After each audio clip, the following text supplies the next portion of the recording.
শেখ সাহেবের কৃতিত্ব নিয়ে সবাই কথা বলে এবং আমি সবসময় মনে করি যে সেই কৃতিত্ব আছে, নিশ্চয়ই কৃতিত্ব আছে, কিন্তু ওনার যে ভুলগুলো, ত্রুটিগুলো নির্মমভাবে বলা উচিত বা প্রয়োজন আমার মনে হয়। আপনারা যদি দেখেন, এক তো উনি ৭ই মার্চ ভাষণ দিয়েছেন, কিন্তু তার আগে উনি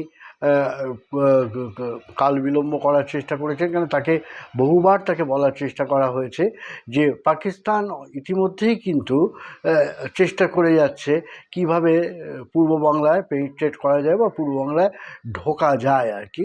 তারা সমরাস্ত্র পাঠাচ্ছেন, তারা সৈন্য পাঠাচ্ছেন, তারা নানানভাবে যে প্রস্তুতি, সেটা কিন্তু তখনকার দিনের যে বাঙালি সেনা জওয়ানদের, যে আপনি অনেকের বই আপনি যদি পড়েন, অনেক নথি যদি আপনি ঘাটেন, এটা কিন্তু আমি শেখ সাহেবকে ডিফাঙ্ক করছি বা শেখ সাহেবের ভাবমূর্তিকে কালি ছেটাবো বলেই এই কাজটি করছি, এটা ঠিক নয়। কেননা আপনারা দেখলেই আপনারা বুঝবেন যে তখন কিন্তু দুটো জিনিস ছিল তখনও পর্যন্ত। আমি বলছি ধরুন এই মার্চের প্রথম সপ্তাহ যখন জানা গেছে যে জাতীয় সংসদ ইয়া বসাতে চাইছেন না এবং কাল বিলম্ব করছেন, ক্ষমতা কোনোভাবেই হস্তান্তর শেখ সাহেব বা আওয়ামী লীগের হাতে দিতে চাইছেন না, তখন কিন্তু বাঙালি রেজিমেন্টের সৈন্যরা কিন্তু আঁচ করেছিলেন যে কিছু একটা হতে যাচ্ছে। এবং তারা কিন্তু নানান সূত্র ধরে নানানভাবে কিন্তু শেখ সাহেবকে বলেছিলেন যে আমরা যদি এখনই আক্রমণ না করি, আমরা যদি পাল্টা হানা না দিই, তাহলে কিন্তু আমাদের বিপদ কিন্তু চূড়ান্ত হয়ে উঠবে, সেটা কিন্তু আমরা বোধহয় তখন সামলাতে পারবো না। তাই হয়েছিল। সেটা ইতিহাসের যারা ছাত্র, ইতিহাস যারা ভালোবাসেন, তারা জানেন যে শেষ অবধি যখন আলোচনা বন্ধ হয়ে গেল, তখন কিন্তু যেভাবে আজকের দিনে 25 তারিখে যদি বলেন যেভাবে আক্রমণ নেমে এলো, সেইভাবে সেটা কিন্তু সামাল দেওয়া কারোর পক্ষে চট করে সম্ভব ছিল না এবং হয়নি। অথচ বাঙালি সেনারা কিন্তু তাকে 3টে জিনিস বলেছিলেন। এক হচ্ছে যে গোদানাইল যে তেলের যে ডিপো আছে, সেটা যদি ধ্বংস করে দেওয়া যায়, চট্টগ্রামের সমুদ্র বন্দর যদি ধ্বংস করে দেওয়া যায় এবং ঢাকার বিমানবন্দর যদি ধ্বংস করে দেওয়া যায়।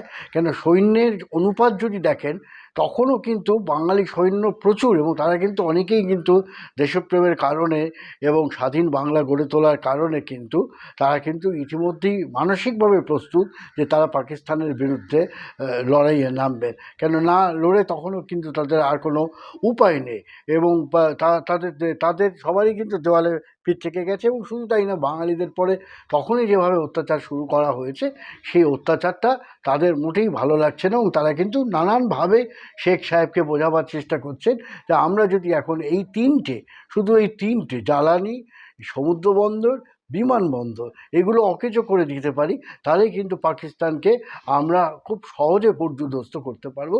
কিন্তু শেখ মুজিব কিন্তু একেবারেই সেটা শোনেননি, সেটা আপনারা জানেন। এবং এটা মোটেই একজন রণনায়ক, একজন যদি বিপ্লবী সেনাপতি বলি, এইটা খুব সেনাপতি হিসেবে তিনি খুব বিচক্ষণতার পরিচয় দিয়েছে বলে আমার মনে হয় না। এটা বলতে আমি বাধ্য হচ্ছি। দ্বিতীয়, যখন এটা আপনারা তাজউদ্দিন সাহেবের বই পড়লে আপনারা সবাই এখন কম বেশি জানেন যে তাজউদ্দিন সাহেব শুধু তাই না, আগেও কিন্তু একটা কথা হয়েছে যে যে এবং পুরনো ঢাকায় একটি বাড়ি খুঁজে বের করা হয়েছিল যেখানে শেখ মুজিব লুকিয়ে থেকে তার গোপন ডেরা থেকে তিনি আক্রমণের নেতৃত্ব দেবেন বা স্বাধীনতার লড়াইয়ের সামনের সারিতে থাকবেন। এবং সেটা কিন্তু দলের সিদ্ধান্ত হয়েছিল, আওয়ামী লীগের সিদ্ধান্ত হয়েছিল, এবং সেই অনুযায়ী কিন্তু ওই হাইড আউট বলুন, গোপন ডেরা বলুন, সেটাও কিন্তু নির্দিষ্ট করে রাখা হয়েছিল।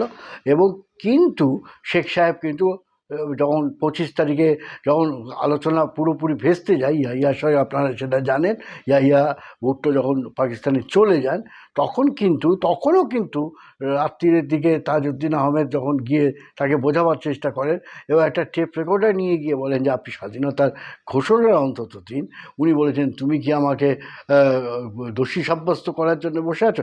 মানে উনি তখনও কিন্তু খুব একটা নিশ্চিত ছিলেন না যে একটা বাংলাদেশ জন্ম নেবে বা দেশ স্বাধীন হবে। সুতরাং এই যে দোদুল্যমানতা, এই অস্থিরতা, এটা কিন্তু ওনার চরিত্রের একটা লক্ষণ, এবং এই চারিত্রিক বৈশিষ্ট্যটা কিন্তু খুব একটা ভালো বলে অন্তত সেনাপতি হিসেবে উনি যে ব্যর্থ ছিলেন, এটা আলোচনা বা তর্কের কোনো দাবি রাখে না। আর একটা জিনিস আপনারা দেখুন, 7ই মার্চ উনি যদি স্বাধীনতার ডাক বা স্বাধীনতার ঘোষণার কথা বলে থাকেন।